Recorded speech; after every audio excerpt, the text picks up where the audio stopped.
अर्जुनविषादयोगः श्लोक 2. सञ्जय उवाच दृष्ट्वा तु पाण्डवानीकं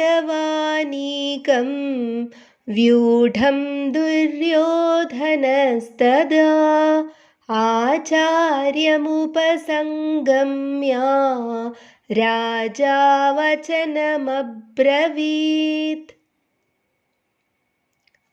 സഞ്ജയൻ പറഞ്ഞു, യുദ്ധത്തിനായി അണിനിരന്നു നിൽക്കുന്ന പാണ്ഡവ സൈന്യത്തെ കണ്ടിട്ട് രാജാവായ ദുര്യോധനൻ ദ്രോണാചാര്യരെ സമീപിച്ചു.